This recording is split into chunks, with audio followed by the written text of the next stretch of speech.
কেমন আছে মাধবী? আমি টেলিফোন করেছিলাম তোমার অফিসে, এই ঘন্টা পাঁচেক আগের কথা হবে। বলেছিলাম না, প্রশ্ন করেছিলাম না, মাধবী যদি এসে দাঁড়ায় আমাদের মধ্যে, সত্যি হলে তো আমার কথা। মাধবীর মতো অনেক মহিলাই আমার অফিসে চাকরি করে। ও, তাহলে কি তারাও সবাই মাধবীর মতো তোমার প্রাক্তন প্রেমিকা? নমস্কার বৌদিমণি, নমস্কার। আমি হইলাম ঘন্টা, কত আমার আপন মাতুতো ভাইয়ের আপন শালির আপন ননদের।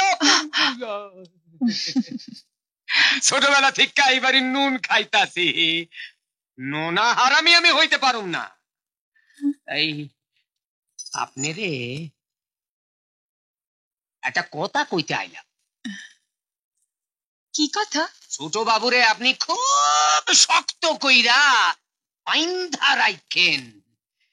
ছোট বাবু অনেকদিন ধইরা মাধবী নামে একটা মাইয়ারে ভালোবাসতো। আপনার সাথে এর কোনো তুলনাই হয় না। আপনি ইচ্ছা করলে ছোট বাবুর মন থেকে এর নামে কেড়ে মুছা দিতে পারেন। আপনি এই মিনতিটাই করতে আইলাম। এই বাড়ির সুখ শান্তির মধ্যে মাধবী যেন ঢুইকা না পড়ে। আসি গো বধূ, আসি আসি।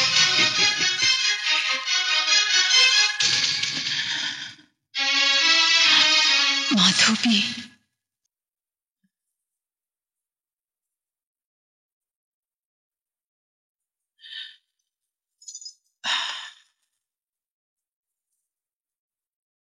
কি হয়েছে? আমি এখানে কেন? আমি তো মাধবী নই।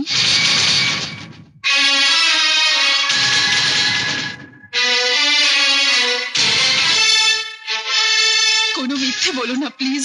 না, মিথ্যে বলবো না, মিথ্যে আমি বলিও না। শিলা, আমার জীবনের পিছনের পৃষ্ঠাগুলোর নাম মাধবী, যে পৃষ্ঠাগুলো আমি আর কোনোদিন খুলে দেখব না। তুমি আমার স্ত্রী, আমার বর্তমান, আমার ভবিষ্যৎ শুধু তোমাকে নিয়ে। সেখানে মাধবীকে আমিও টেনে আনবো না, তুমিও টেনে এনো না। কিন্তু কিন্তু মাধবী যদি নিজে এসে দাঁড়ায়? অতটা ছোট সে কোনোদিনই হবে না। তবু তোমাকে কথা দিচ্ছি, মাধবী যদি ভুল করেও তোমার আমার মাঝখানে আসতে চায়, তোমার আমার ভালোবাসা দেখে তাকে নীরবে ফিরে যেতে হবে।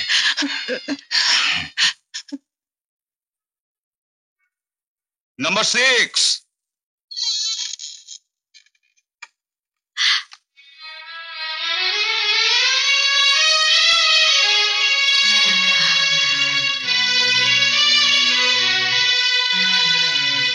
সরি, আমি ভুল জায়গায় এসে পড়েছি। মাধবী, আপনি ওকে চেনেন স্যার? হ্যাঁ, একটা চাকরির ওর খুব দরকার।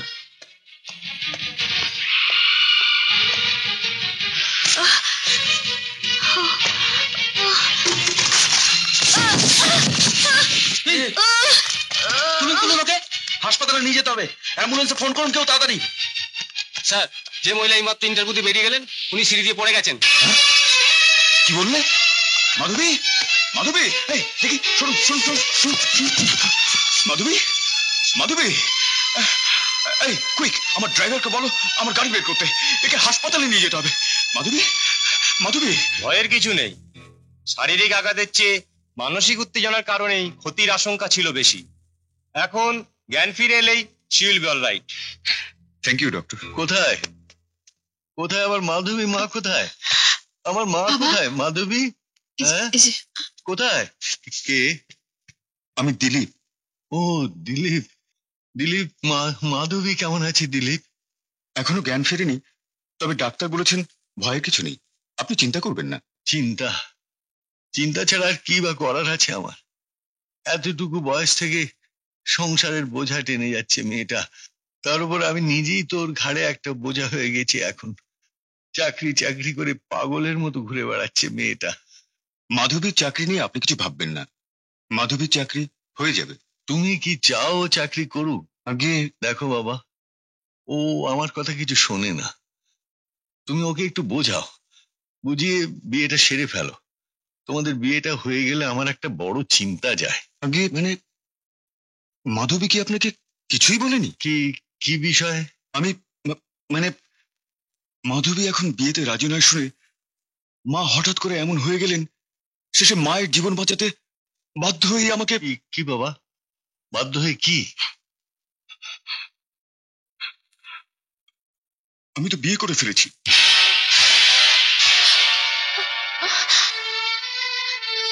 মাধবী তো জানে সে কথা। আর কত সহ্য করতে হবে মেয়েটাকে, আর কত ত্যাগ স্বীকার করতে হবে তাকে। ভগবান, তুমিও কি আমার মতো অন্ধ? তুমিও কি আমার মতো অক্ষম?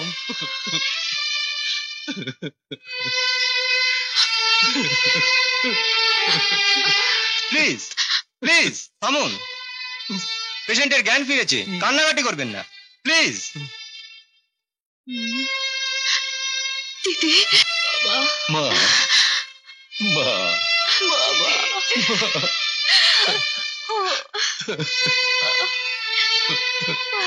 কেমন আছে মাধবী? আমি টেলিফোন করেছিলাম তোমার অফিসে। এই ঘন্টা পাঁচেক আগের কথা হবে। বলেছিলাম তুমি ফিরে এলে যেন আমার রিং ব্যাক করা হয়। অফিসে ফেরার সময় পাওনি নিশ্চয়ই? না, পাইনি। বলেছিলাম না, প্রশ্ন করেছিলাম না, মাধবী যদি এসে দাঁড়ায় আমাদের মধ্যে, সত্যি হলো তো আমার কথা? না, সত্যি হয়নি। মাধবী এসে দাঁড়ায়নি আমাদের মাঝে। তাহলে কেন গিয়েছিল সে তোমার অফিসে ইন্টারভিউ দিতে? আমি তোমাকে কি করে বিশ্বাস করাবো যে মাধবী জানতো না ওটা আমার অফিস? আশ্চর্য, যে তোমার সঙ্গে এতদিন প্রেম করেছে সে জানতো না ওটা তোমার অফিস? হ্যাঁ, জানতো না, কারণ অফিস আমার ব্যবসা, আমার বিষয় সম্পত্তি কোনো কিছু নিয়েই তার আগ্রহ ছিল না।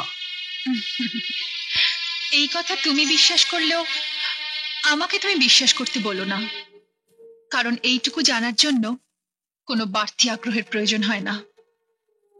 আমাকেও তো তুমি অনেক কিছু জানাওনি, কিন্তু আমি কি করে জেনেছি বলো?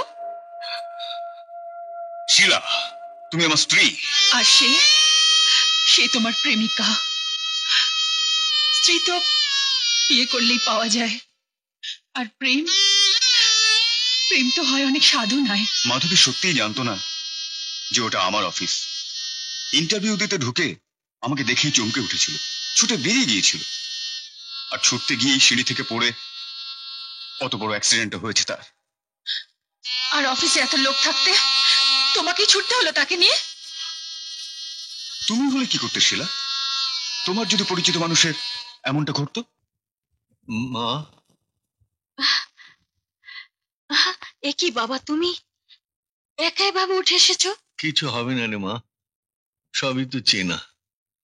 আর কতদিন তাছাড়া এভাবে হাত ধরে নিয়ে বেড়াবি?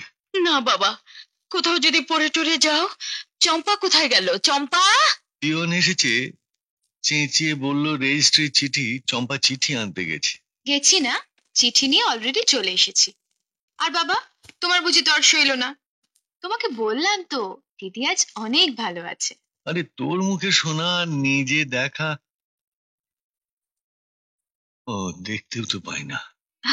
কি বলেছে তুমি দেখতে পাও না? আমাদের মুখ দেখার জন্য কি তোমার চোখে দৃষ্টি দরকার হয়? বাবা, আমরা যে ভালো আছি তুমিই বলো, তুমি দেখতে পাচ্ছ না? হ্যাঁ হ্যাঁ হ্যাঁ মা, পাচ্ছি পাচ্ছি। ভগবান যেন সব সময় তোকে ভালো রাখেন মা। এই যা, এই দিদি স্লিপটা সই করে নে, পিয়ন দাঁড়িয়ে আছে তো।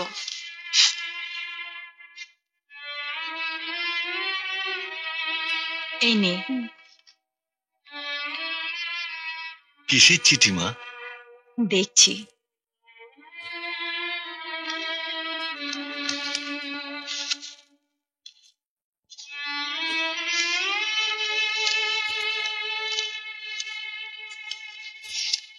মাধবী, জানি না ক্ষমা করতে পেরেছো কিনা।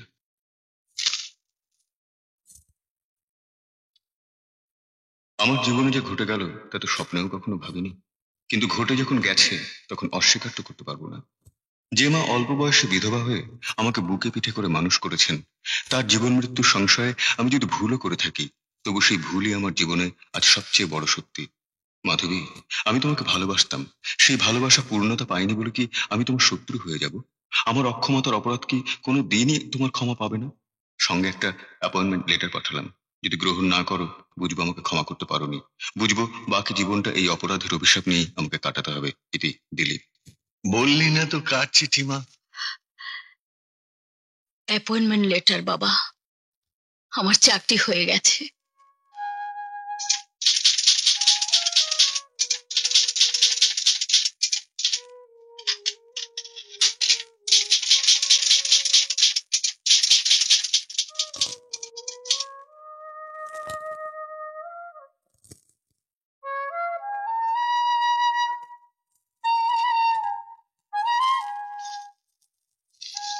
ম্যাডাম, এখানে একটা সই করুন।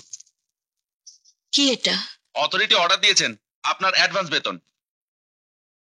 ও,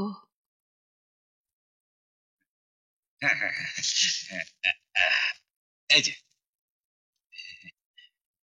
কি ব্যাপার ঘন্টা বাবু, আমাদের এমডি সাহেবের মায়ের আপন মাস্তুতো ভাইয়ের, আপন শালীর, আপন ননদের, আপন পোলা।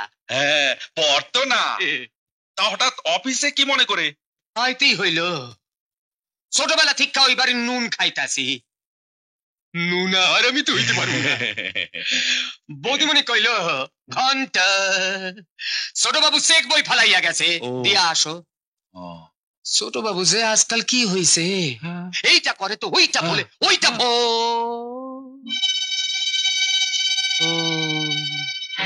ভুলতেই তো হইব। এমন কাণ্ড হইলে না হইলা কি পারে? অমশাই, কেসটা কি? স্যার নতুন অ্যাপয়েন্টমেন্ট দিয়েছেন, মিস মাধবী রায়। মাধবী রায়।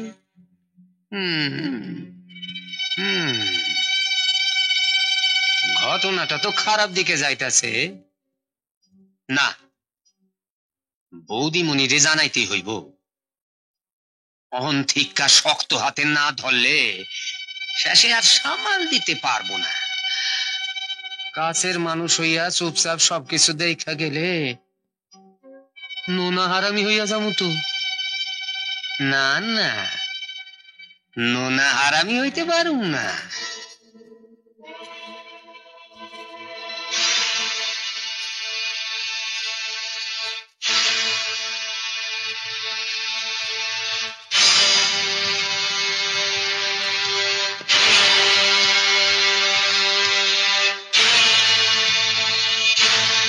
শিলা, না, খবরদার, ওই মুখে আমার নাম তুমি নেবে না। অনেক অভিনয় করেছো তুমি, আর অভিনয় করো না। তোমার অভিনয়টা আমি আর ভুলছি না। আমি আমি চিরদিনের মতো চলে যাচ্ছি তোমার বাড়ি থেকে, তোমার জীবন থেকে। শিলা, কি হয়েছে আমাকে জানতে তো দাও। কোনটা জানতে না তুমি? যা করেছো সবকিছু জেনে শুনেই করেছো। জানতাম না তো আমি, তোমার আশ্বাসে, তোমার ফাঁকা ভালোবাসার কথায় আমি অন্ধ হয়ে গিয়েছিলাম। কিন্তু সেই মিথ্যেকে সত্যি ভাবার মোহ আমার কেটে গেছে। এই নোংরা বিষয়টা নিয়ে আমি আর নতুন কোনো কথা শুনতে চাই না। আমি চলে যাচ্ছি, and that's final. Shut up! ঘন্টা, বাইজা গেছে, যাই কত্তা মারে যাই কানি। বুঝেছি, ঘন্টা আজ অফিসে গিয়েছিল, তার মানে আবার সেই মাধবী প্রসঙ্গ। থাক থাক, কোনো অজুহাত দেওয়ার দরকার নেই।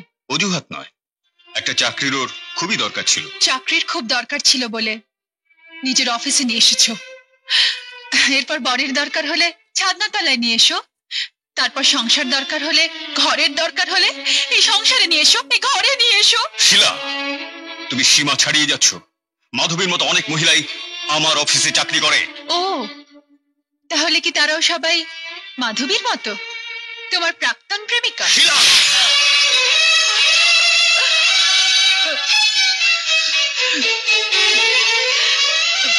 খোকা, এ তুই কি করলি? কি করলি তুই? বৌমার গায়ে হাত তুললি? ভালোই করেছে মা, ও ভালোই করেছে। আমার তো জানা হয়ে গেল, এরপরও কতদূর পর্যন্ত যেতে পারে। তবে আমি সেই সুযোগ দেব না মা, আমি দেব না। না না বৌমা, আমি তোমাকে মিনতি করছি, তোমার তো মা নেই বৌমা, আমাকে তোমার মা ভাবো, আমার কথা শোনো। মাধবীকে চাকরি দেওয়ার ব্যাপারে দিলীপকে আমি অনুমতি দিয়েছিলাম। এই ভুল বোঝাবুঝি হবে বলে এখনই তোমাকে জানাতে চাইনি মা। আমি বুঝে গেছি এখানে তোমরা থাকলে তোমরা ভালো থাকতে পারবে না। বাবা দিলীপ, তুই বৌমাকে নিয়ে তুই আমাদের পুরীর বাড়িতে চলে যা।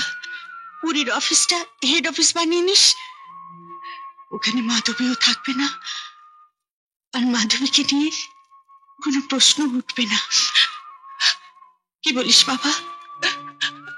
আমার কোনো আপত্তি নেই মা, আমি ওই অশান্তি থেকে দূরে থাকতে চাই। তোমরা যখন দুজনে দুজনকে পছন্দ করো তখন আমি আপত্তি করব না, তবে বাবা হয়ে মেয়ের ভবিষ্যতের দিকটাও তো আমাকে দেখতে হবে। আগে পড়াশোনা শেষ করলে, কম্পিউটারে ভালো রেজাল্ট করেছো, এখন কি করবে? আগে আশা করছি কোনো ব্যাংকে ট্যাঙ্কে বা কোনো ভালো কোম্পানিতে। চাকরি করবে? কত টাকা মাইনে পাবে? হ্যাঁ, তার চেয়ে আমার টেক্সটাইল ডিপার্টমেন্টের চার্জটা নাও। হ্যাঁ, আমি সময়ের অভাবে সবকিছু দেখাশোনা করে উঠতে পারি না জানো। তাছাড়া একদিন একদিন তোমাদের তো সব বুঝে নিতে হবে। ও ড্যাডি, সুইট ড্যাডি। ব্যাস সুমন, তোমার চাকরি হয়ে গেল। কিন্তু কোনো কিন্তু নয়, অন্য কোথাও চাকরি নিলে জুনিয়র অফিসার থেকে ধীরে ধীরে প্রমোশন পেতে। আর ড্যাডির এখানে একেবারে জেনারেল ম্যানেজার। ও কি গো ড্যাডি, ঠিক না? অফকোর্স, হ্যাঁ। বেজলে তুমি তৈরি হয়ে নাও, আমাদের চেম্বার অফ কমার্সের ডিনার আছে, তোমাকে যেতে হবে। আর ও বাই দ্য ওয়ে সুমন, তুমিও চলো না আমাদের সঙ্গে। হ্যাঁ, আমার নতুন জিএম এর সঙ্গে সকলের আলাপ করে দিতাম। আমি এই অবস্থায়? নো ম্যাটার, রেডিমেড শপ থেকে পুরো পাল্টে নেবে। চলো। একলা কোনো কথা আমি বলতে পারি না, সঙ্গী তুমি না হলে পথ চলতে পারি না। একলা কোনো কথা আমি বলতে পারি না, সঙ্গী তুমি না হলে পথ চলতে পারি না। তোমার ভালোবাসার আগুন ছাড়া জ্বলতে পারি না, আমি জ্বলতে পারি না। আসছে না কেন সুমন? ওর কি এখনো আসার সময় হয়নি? কটা বাজে রে? রাত প্রায় 10টা। এত রাত? না না ভগবান, না। কি হলো বাবা?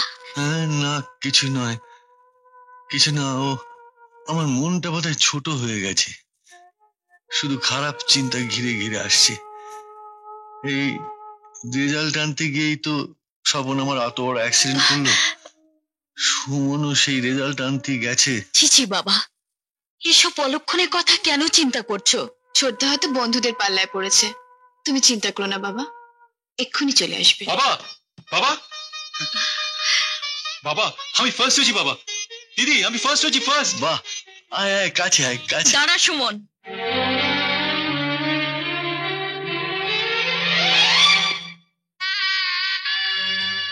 এই পোশাক তোর গায়ে কোত্থেকে এলো? এটা এসব জুলির বাবার কাণ্ড। জুলি? হ্যাঁ, এবার ওই রেজাল্ট বানানোর সময় তো আমার সাথে ছিল, আর রেজাল্ট দেখেই না আমাকে টানতে টানতে ওদের বাড়িতে নিয়ে গেল চাকরির জন্য। জানো দিদি, ওর বাবা আমাকে দেখে না একেবারে চাকরি দিয়ে দিল, একেবারে জেনারেল ম্যানেজারের পোস্টে। হ্যাঁ, একেবারে জেনারেল ম্যানেজার? হ্যাঁ বাবা, চৌধুরী গ্রুপ অফ ইন্ডাস্ট্রিজ এর টেক্সটাইল ডিভিশনের জিএম। চৌধুরী গ্রুপ? আমিও তো ওইখানেই চাকরি করতাম। মা মাধবী, কম্পিউটার পড়িয়ে তুই খুব ভালো কাজ করেছিস মা। কত বড় অফিসার, কত বড় পোস্ট, জিএম। হ্যাঁ বাবা, ওদেরই একটা পার্টি ছিল, সেই জন্য আমাকে নিয়ে গিয়েছিল পরিচয় করিয়ে দেওয়ার জন্য। তাই ওই রেডিমেডের দোকান থেকে এগুলো কিনে বিয়ে। ঠিক আছে ঠিক আছে, শুধু এইটুকু মনে রাখিস ভাই, বিনা মূল্যে যা পাওয়া যায় তাতে কোনো সম্মান। এমন আরো অনেক ভিডিও দেখতে এই চ্যানেলটি সাবস্ক্রাইব করে নিন এবং পাশের বেল আইকনটি প্রেস করে দিন।